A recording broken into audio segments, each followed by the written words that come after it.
everyone, this is Pooja and I welcome you all to our YouTube channel Fearless Minds। तो आज हम discuss करते हैं current affairs जो मोस्ट इम्पोर्टेंट रहेगी आपके एग्जाम के पॉइंट ऑफ व्यू से। तो आज भी डिस्कस करेंगे 26 जून है आज, तो 26 जून की जो भी इम्पोर्टेंट रहती है वो हम डिस्कस करने वाले हैं। सो फर्स्ट क्वेश्चन की अगर हम बात करें तो वो क्या बोलता है कि जस्टिस अनंत मनोहर बदर, इनको क्या बना दिया गया है, जज ऑफ केरल हाई कोर्ट। ठीक है, तो ये मोस्ट इम्पोर्टेंट क्वेश्चन बन जाएगा, आने इसके पक्का आने के चांसेस हैं।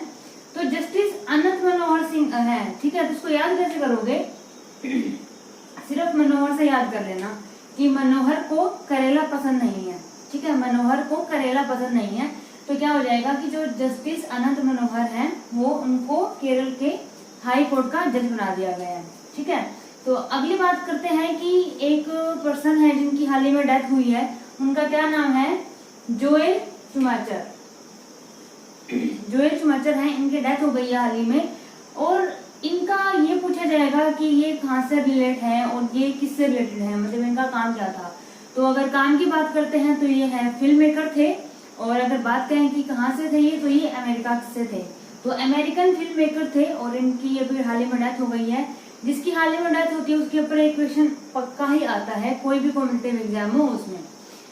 तो नेक्स्ट हम बात करते हैं, अभी जो सेंट्रल गवर्नमेंट है उन्होंने अप्रूव किया है क्या, 15,000 करोड़ रुपीज सेंट्रल गवर्नमेंट ने किया है। तो ये ध्यान रखना कि सेंट्रल गवर्नमेंट ने अप्रूव किया है कितना, 15,000 करोड़ रुपीज, और किसके लिए किया है ये, AHIDF के लिए, AHIDF।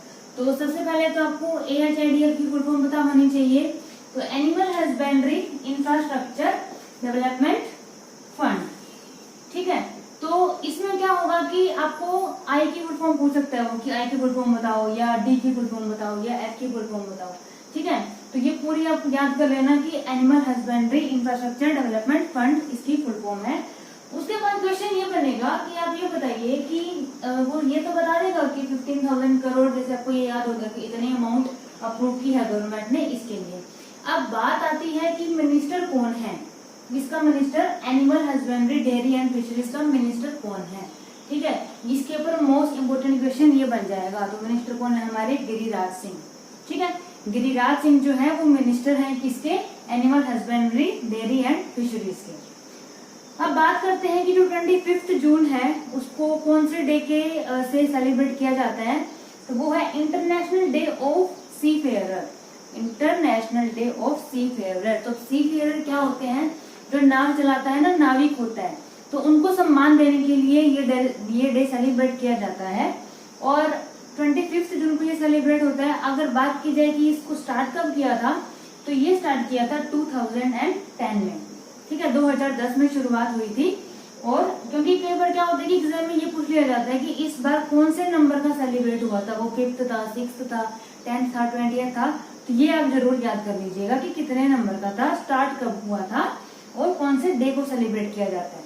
ठीक है, नेक्स्ट बात करते हैं, एक एयरपोर्ट है उसको इंटरनेशनल एयरपोर्ट का दर्जा दे दिया गया है, तो उस एयरपोर्ट का नाम क्या है, तो उस एयरपोर्ट का नाम है कुशीनगर एयरपोर्ट।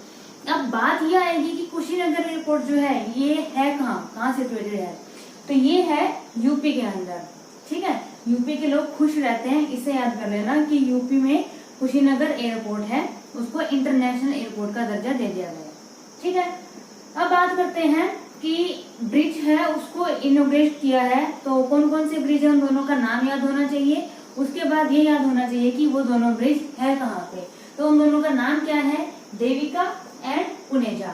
ये दोनों ब्रिज है, इनका इनोग्रेशन हुआ है अभी, और कहाँ हुआ है, जम्मू एंड कश्मीर में। ठीक है, तो अब इसको याद कैसे रखोगे, देविका एंड पुनेजा को। ठीक है, तो याद करोगे कि देवी की पूजा करने हम जम्मू एंड कश्मीर जाते हैं। ठीक है, देवी की पूजा करने हम जम्मू एंड कश्मीर जाते हैं, तो याद हो जाएंगे कि देविका एंड पुनेजा जो अपने ब्रिज हैं वो कहाँ है, जम्मू एंड कश्मीर में। फाइन, अगली बात करते हैं। अब पहले क्या होता था, आप केवाईसी अगर बैंक में बनवानी होती थी तो आपको बैंक में जाना पड़ता था स्पेशल, नो योर कस्टमर बोलते हैं केवाईसी को, फुल फॉर्म है नो योर कस्टमर। तो अब जैसे लॉकडाउन है और जो कोरोना है उसके करके बैंक में काफी भीड़ है, तो उसमें क्या हो रहा है कि सोशल डिस्टेंसिंग बनी रहे उसके लिए वीडियो केवाईसी स्टार्ट किया है, ठीक है, कि वीडियो पे ही आप नो योर कस्टमर का बनवा सकते हैं। तो अब ये कौन से बैंक ने स्टार्ट किया है, पहला क्वेश्चन ये बनता है। तो ये स्टार्ट किया है ICICI बैंक ने, ठीक है, video KYC, video know your customer, ठीक है, वीडियो कॉन्फ्रेंसिंग की जगह ये हो जाएगा।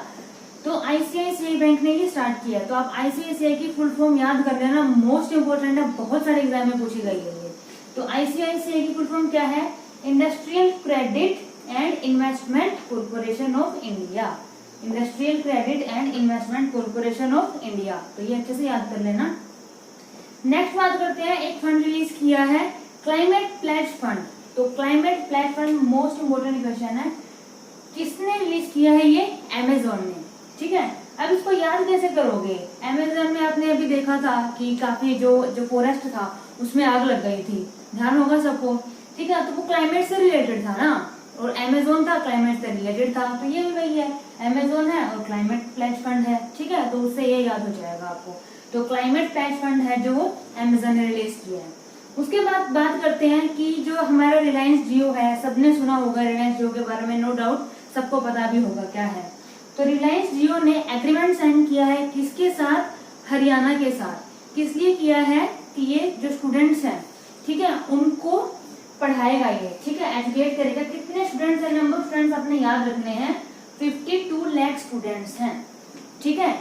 तो रिलायंस जियो का और हरियाणा का एग्रीमेंट साइन हुआ है to educate 52 lakh students, 52 lakh students को एजुकेट करेगा ये, ठीक है। नंबर याद रखना, 52 लाख है। और एग्रीमेंट किस किस के बीच में हुआ है, रिलायंस जियो और हरियाणा के बीच में, ठीक है। तो ये आज के जो 9 क्वेश्चन है वो हमने डिस्कस किए हैं। बाकी के क्वेश्चन अभी हम डिस्कस करते हैं कि आगे और क्या क्या इंपोर्टेंट क्वेश्चन रह सकते हैं। सो अभी आगे के क्वेश्चन हम डिस्कस करते हैं।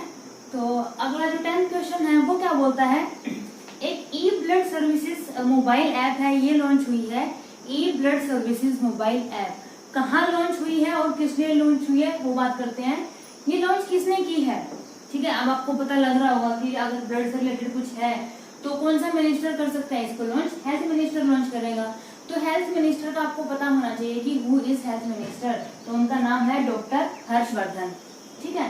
तो इस मोबाइल ऐप में क्या होगा, देखिए जैसे कि किसी को ब्लड की नीड है, तो अगर ये एप्लीकेशन आप मोबाइल में डाउनलोड कर लोगे तो आप उसमें बता सकते हो कि हमें ब्लड की नीड है और मैक्सिमम 4 यूनिट ब्लड आपको मिल सकता है, ठीक है। तो ये आई थिंक काफी इम्पोर्टेंट है, अगर और काफी यूजफुल भी रहेगी। किसी को अगर नीड है, वो उसमें से अगर मांगता है कि मुझे एक यूनिट चाहिए, 2 यूनिट चाहिए, तो मैक्सिमम 4 यूनिट तक इसमें से आपको ब्लड मिल जाएगा अगर किसी को नीड है तो। अब बात करते हैं अगले क्वेश्चन की, वो है सेल्फ सर्विस, ठीक है। एक सेल्फ सर्विस स्टार्ट हुई है आत्मनिर्भर के नाम से, ठीक है, आत्मनिर्भर पेट्रोल पंप, ठीक है।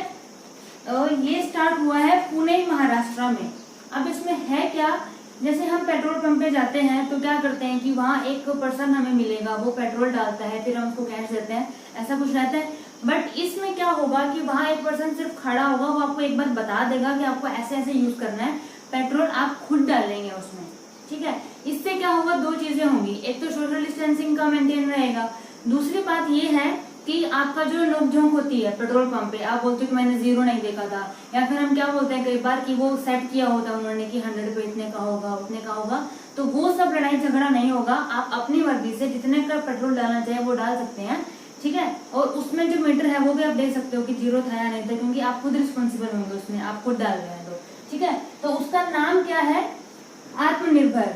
तो ये याद रखना कि आत्मनिर्भर है जो पेट्रोल पंप स्टार्ट हुआ है, कहाँ पे, पुणे महाराष्ट्र में। नेक्स्ट बात करते हैं वर्ल्ड फर्स्ट योगा यूनिवर्सिटी। ये है आउटसाइड इंडिया, इंडिया से बाहर जो फर्स्ट योगा यूनिवर्सिटी ओपन हुई है उसकी बात कर रहा है। तो उसका नाम क्या है, विवेकानंद योगा यूनिवर्सिटी। पहली बात तो ये है कि ये कहाँ ओपन हुई है, तो ये ओपन हुई है लॉस एंजलिस में, ठीक है। तो आपको ये पता होना चाहिए कि लॉस एंजलिस है कहाँ, वो है यूएस के अंदर। तो ये ध्यान रखना कि ये वर्ल्ड की first yoga university outside India है, इंडिया से बाहर जो फर्स्ट योगा यूनिवर्सिटी खुली है वर्ल्ड की, उसका नाम क्या है आपका, विवेकानंद योगा यूनिवर्सिटी, और है कहाँ, लॉस एंजलिस यूएस में। बात करते हैं अब जस्टिस राजेश शुक्ला। ये मोस्ट इंपोर्टेंट क्वेश्चन है, डेफिनेटली पक्का आएगा किसी न किसी एग्जाम में। जो जस्टिस राजेश शुक्ला है, इनको क्या बना दिया गया है, गुजरात का लोकायुक्त बना दिया गया है। अब बात यह आएगी कि ये गुजरात के जो लोकायुक्त इनको बनाया है, कौन से नंबर के लोकायुक्त इनको चुना गया है, तो ये है 5th नंबर। तो गुजरात में 5th नंबर के लोकायुक्त के इनको स्वर्न इन कर दिया गया है। तो नाम ध्यान रख लेना कि राजेश शुक्ला इनका नाम है, ठीक है, और इनको बनाया गया है लोकायुक्त, और ये थे क्या, जस्टिस थे पहले, ठीक है। अब बात करते हैं, एक मोस्ट इम्पोर्टेंट क्वेश्चन और बनता है, गुजरात से ही रिलेटेड है, जो गुजरात पुलिस है, ठीक है। First Indian to introduce taser gun, first Indian है जिसने क्या इंट्रोड्यूस किया है, तसेर गन, जो गुजरात की पुलिस है उसने, ठीक है। तो तसेर गन है क्या, ये इलेक्ट्रिक गन है जो गुजरात की पुलिस ने इंट्रोड्यूस की है, ठीक है। तो ये भी गुजरात से रिलेटेड एक इम्पोर्टेंट क्वेश्चन था जो एग्जाम में बन सकता है। अगली बात करते हैं MSDE। MSDE की फुल फॉर्म आपको ध्यान होनी चाहिए, क्या है, ministry of skill development and entrepreneurship, ठीक है, ministry of skill development and entrepreneurship. इसने किसके साथ टाइप किया है, IBM के साथ, ठीक है। इन दोनों का एक एग्रीमेंट हुआ है, और किस लिए हुआ है, क्या करने वाले हैं ये, स्किल बिल्डिंग रिकग्नाइट, ठीक है। तो इसमें मतलब एक प्लेटफॉर्म है ये, और डिजिटल लर्निंग का एक प्लेटफॉर्म है। तो डिजिटल लर्निंग से आप समझ गए होंगे, जिस हिसाब से अभी कोरोना है, तो मतलब कॉलेजेस वगैरह सब कुछ आजकल बंद है, तो डिजिटल लर्निंग का ही आजकल चला हुआ है ना। तो उसी को ध्यान में रखते हुए कि अगर कॉलेज वगैरह में जाएंगे, वैसे स्टडी होगी, वैसे सेमिनार होगा, तो उसमें क्या होता है कि सोशल डिस्टेंसिंग मेंटेन रखना, अभी उसके लिए मतलब जरूर वो है नहीं कि सोशल डिस्टेंसिंग मेंटेन हो पाएगी। तो उसको कम करने के लिए अभी क्या किया है, एक प्लेटफॉर्म तैयार किया गया है डिजिटल लर्निंग के लिए। इसका नाम याद रख लेना, क्या नाम है, स्किल बिल्डिंग रिकग्नाइट, ठीक है। और है किस किस के बीच में, किस किसने स्टार्ट किया है, IBM ने और MSDE ने।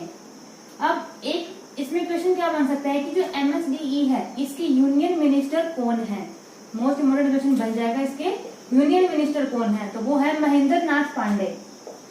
ये ध्यान रख लेना कि इनके जो यूनियन मिनिस्टर है वो महेंद्र नाथ पांडे हैं, और किस किस के बीच में इन्होंने स्टार्ट किया है, MSDE ने और IBM ने, और नाम जो है उस प्लेटफॉर्म का वो है स्किल बिल्डिंग रिकग्नाइट। अब लास्ट क्वेश्चन आपको डिस्कस करते हैं, ये भी मोस्ट इम्पोर्टेंट क्वेश्चन है। देखिए क्या हुआ है, वर्ल्ड कराटे फेडरेशन, जो वर्ल्ड कराटे फेडरेशन है, उन्होंने क्या कर दिया, प्रोविजनली, ये ध्यान रखना कि प्रोविजनली किया है, परमानेंट नहीं किया है, प्रोविजनली डी रिकॉग्नाइज, किसको, इंडियन टीम को। कुछ होते हैं कि नॉर्म्स वगैरह था कि इंडिया को वो फिलअप करने थे, कुछ बातें होती है कि उन्होंने वो करना चाहिए था, बट वो नहीं कर पाई, इंडियन टीम नहीं कर पाई है, तो इसलिए इंडिया को एक बार प्रोविजनली डी रिकॉग्नाइज कर दिया है, किसने, वर्ल्ड कराटे फेडरेशन ने, ठीक है। तो ये आज के जो 15 मोस्ट इम्पोर्टेंट करंट अफेयर्स थे वो हमने डिस्कस कर लिए हैं।